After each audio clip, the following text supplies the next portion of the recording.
Asymptotic notation का next example है find upper bound, lower bound and tight bound range for the following function 3n+3। तो इसमें बोला है फाइंड करना है upper bound, lower bound and tight bound की रेंजेस, ठीक है, फॉर द फॉलोइंग फंक्शन। आपको फंक्शन गिवन है 3n+3। तो जैसे प्रीवियस क्वेश्चंस में हमने किए थे कि इसको फाइंड करने के लिए हमें यूज़ करना पड़ता है 3 नोटेशन। फर्स्ट है big O notation, second is omega notation and theta notation. इसको यूज़ करके हमें फाइंड करना पड़ता है इसकी रेंजेस, ठीक है। तो हम देखते हैं सॉल्यूशन में consider f of n function कितना गिवन है इक्वल्स टू 3n+3। अब लिखेंगे जी ऑफ एन फाइंड करने के लिए हमें देखना पड़ता है फंक्शन में एन की हाईएस्ट डिग्री। फंक्शन में एन की जो भी हाईएस्ट डिग्री होंगी वो जी ऑफ एन में लिखते हैं। फंक्शन में एन की हाईएस्ट डिग्री कितनी है यहाँ पे 1, तो आपको क्या लिखना पड़ेगा, आप लिख सकते हो यहाँ एन। अब लिखेंगे फंक्शन है 3n+3। अब इस फंक्शन को हम 3 पार्ट में डिवाइड कर देंगे बिकॉज हमें upper bound, lower bound and tight bound की रेंजेस फाइंड करनी है। तो यहाँ पे लिखेंगे लोअर बाउंड, यहाँ पे आएगा टाइट बाउंड एंड ये होगा अपर बाउंड। अब इसकी वैल्यूज़ लिखेंगे। प्रीवियस क्वेश्चन में हमने आपको बोला था कि कोई भी क्वेश्चन आ जाए, कैसे भी क्वेश्चन आ जाए, हमें देखना है फंक्शन की फर्स्ट टर्म।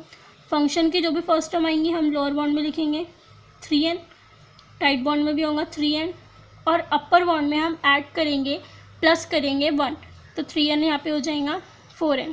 फर्स्ट फाइंड करेंगे बिग ओ नोटेशन के लिए। तो बिग ओ नोटेशन के लिए कंडीशन होती है if f of N is less than equals to C into ji of N. यहाँ लिखना F of N is less than equals to C into ji of n. F of N की value put करना 3n+3 less than equals to C into ji of N की value है n। अब c की value find करना पड़ेगा। c is equals to, c की value find करने के लिए हमें देखना पड़ेगा सारी टर्म्स, ये वाले टर्म्स देखेंगे big O notation, omega notation, theta notation. हमें किसके लिए फाइंड करना है बिग ओ नोटेशन के लिए, तो बिग ओ नोटेशन रहेगा अपर बाउंड। तो अपर बाउंड की वैल्यू कितनी है 4, यहाँ पे c की वैल्यू लिख देना 4। c की वैल्यू को पुट कर देंगे, यहाँ होगा 3n+3 less than equals to 4 into ये हो जाएगा n। अब हमें फाइंड करना है रेंज फाइंड करेंगे। तो for n is equals to 1 के लिए करेंगे, for n is equals to 1। जब आप इसको सॉल्व करोगे तो यहाँ पे आ जाएगा 6 is less than equals to 4। Condition क्या हो रही है फॉल्स। हमें तब तक कर करना है जब तक कर कंडीशन ट्रू नहीं हो जाएगी। तो चेक करेंगे for n is equals to 2 के लिए। For n is equals to 2 करोगे तो यहाँ आएगा 9 लेस देन इक्वल्स टू, इसको सॉल्व करोगे तो 8 आएगा। कंडीशन हो रही है फॉल्स। अब चेक करेंगे for n is equals to 3 के लिए। For n is equals to 3 के लिए करोगे तो यहाँ आएगा 12 is less than equals to 12।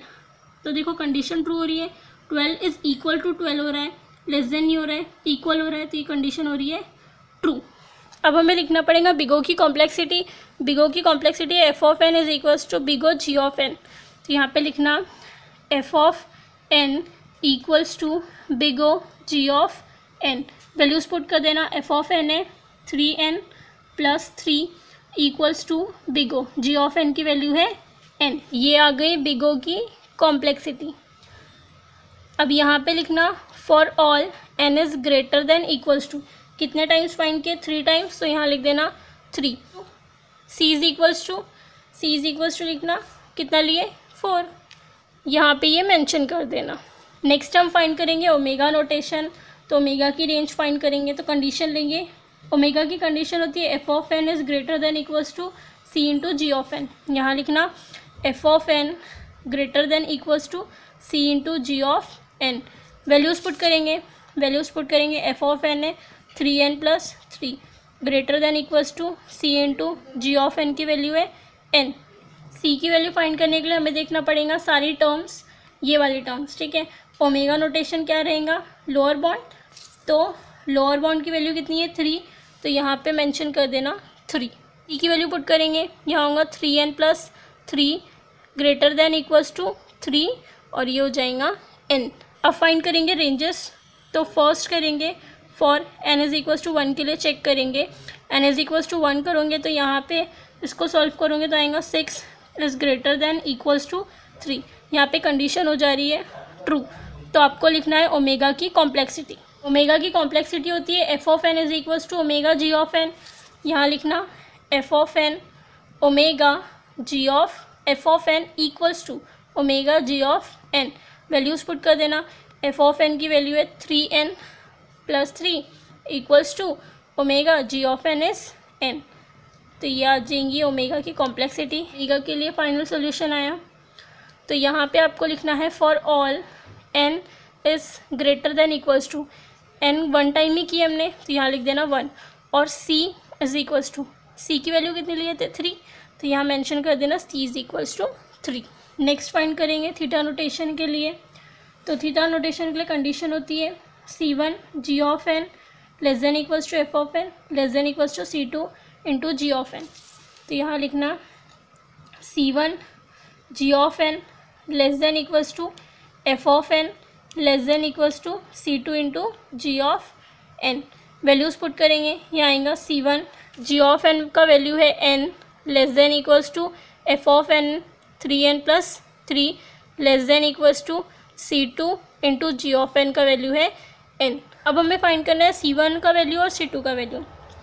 तो थीटा नोटेशन क्या होता है टाइट बॉन्ड। थीटा नोटेशन होता है टाइट बॉन्ड। ये है टाइट बॉन्ड। तो हमें ये बीच वाले पार्ट के लिए फाइंड करना है।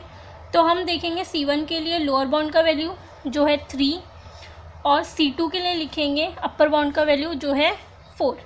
अब वैल्यूज़ पुट कर देंगे। वैल्यू पुट करेंगे c1 का वैल्यू है 3 ये हो जाएगा n is less than equals to 3n plus 3 less than equals to c2 के प्लेस पे आएगा 4 और ये आ जाएगा n। अब हम फाइंड करेंगे थीटा के लिए रेंजेस। तो फर्स्ट हम करेंगे फॉर चेक करेंगे for n is equals to 1 के लिए।